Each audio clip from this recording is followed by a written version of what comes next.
যে ব্যক্তি রমজান মাসে মারা যায় সে কি সরাসরি বেহেশতে যায়? এটি এমন একটি প্রশ্ন যা হয়তো আপনিও শুনে থাকবেন।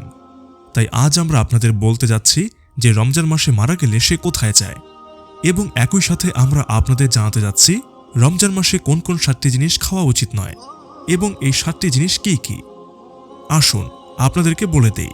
তবে বন্ধুরা, ভিডিওটিতে আরও কিছু বলার আগে আপনাদের সবাইকে আমাদের আজকের এই ভিডিওটিতে একটি লাইক করার জন্য অনুরোধ করছি।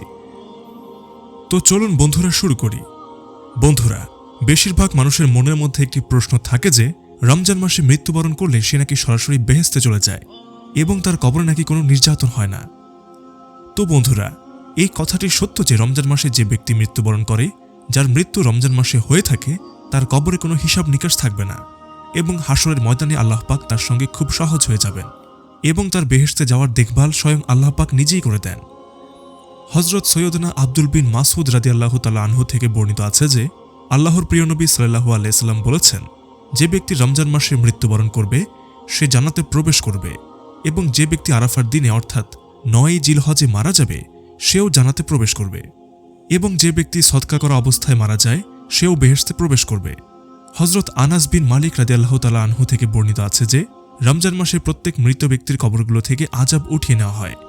একইভাবে মা আয়েশা সিদ্দিকা রাদিয়াল্লাহু তাআলা আনহু থেকে বর্ণিত আছে যে রাসূলুল্লাহ সাল্লাল্লাহু আলাইহি সাল্লাম বলেছেন, যে ব্যক্তি রোজা রাখার সময় মারা যাবে আল্লাহ রাব্বুল আলামিন তাকে কিয়ামত পর্যন্ত রোজা রাখার সওয়াব দান করবেন।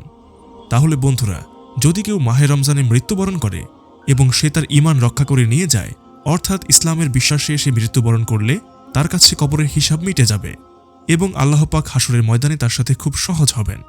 তার বেহেশতে যাওয়ার তত্ত্বাবধান স্বয়ং আল্লাহ পাক করেন। হযরত আনাস বিন মালিক রাদিয়াল্লাহু তাআলা আনহু বলেন, আমি আল্লাহর প্রিয় নবী সাল্লাল্লাহু আলাইহি সাল্লামকে বলতে শুনেছি, এই রমজান তোমার কাছে এসেছে, এতে জান্নাতের দরজা খুলে দেওয়া হয়, জাহান্নামের দরজা বন্ধ করে দেওয়া হয় এবং শয়তানদেরকে বন্দী করা হয়। নিঃশেষে যে রমজান মাস পেল এবং তার গুনাহের কোনো ক্ষমা হলো না, যখন তার রমজান মাসেই গুনাহ মাফ হলো না, তাহলে আর কখন হবে?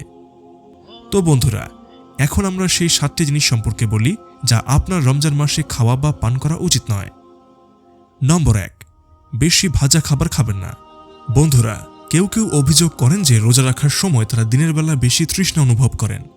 এই ধরনের লোকদের সেহরির সময় বেশি ভাজা এবং মশলাদার খাবার খাওয়া উচিত নয়। যেমন সেহরির সময় সমোসা, পিৎজা, বার্গার ইত্যাদি খাবেন না, কারণ ভাজা এবং মিষ্টি খাবার খাওয়াতে একজন মানুষকে বেশি তৃষ্ণার্ত করে এবং তারপরে শরীরে বারবার বেশি পানির প্রয়োজন হয়।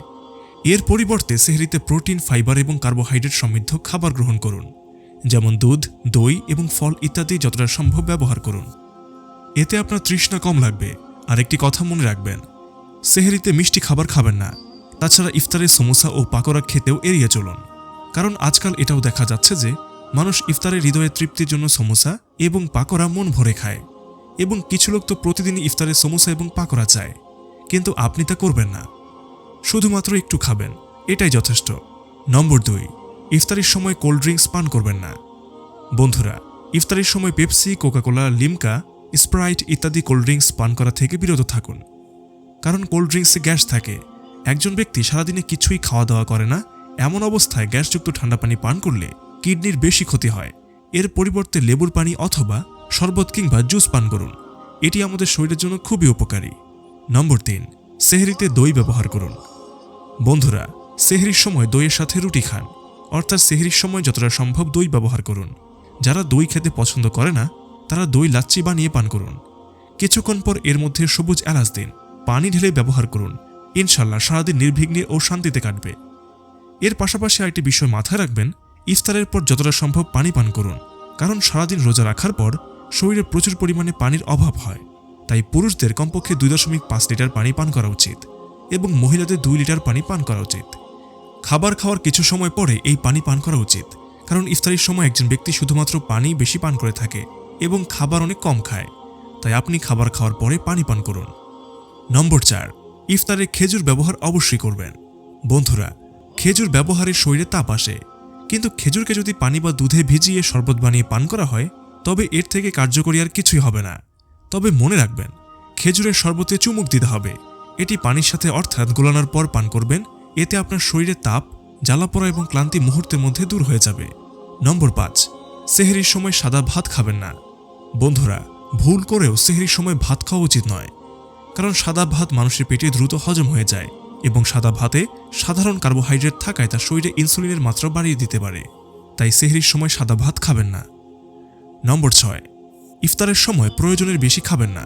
অর্থাৎ যে রোজা রাখে সারাদিন কিছু খান না, তাই ইফতারের সময় যদি অতিরিক্ত খাবার খেয়ে নেন তাহলে এটা স্বাস্থ্যের জন্য মোটেও ভালো নয়। তাই প্রথমে ইফতারি খাওয়া দরকার, তারপর মাগরিবের নামাজ পড়ে আরাম করে খাওয়া দরকার। নম্বর 7, ইফতারিতে বেশি মশলাদার কিছু খাবেন না। এই অভ্যাস শিশুদের মধ্যে বেশি দেখা যায়। তারা ফলের পরিবর্তে মশলাযুক্ত জিনিসকে বেশি পছন্দ করে, তবে খুব বেশি মশলাযুক্ত কিছু ব্যবহার করবেন না। তো বন্ধুরা, আজকে এ পর্যন্তই। ইনশাল্লাহ আমরা খুব শীঘ্রই আরেকটি নতুন ভিডিও নিয়ে আপনাদের সেবায় হাজির হব। ততক্ষণ পর্যন্ত আমাদের পুরো টিমকে সাপোর্ট করুন। আল্লাহ হাফেজ।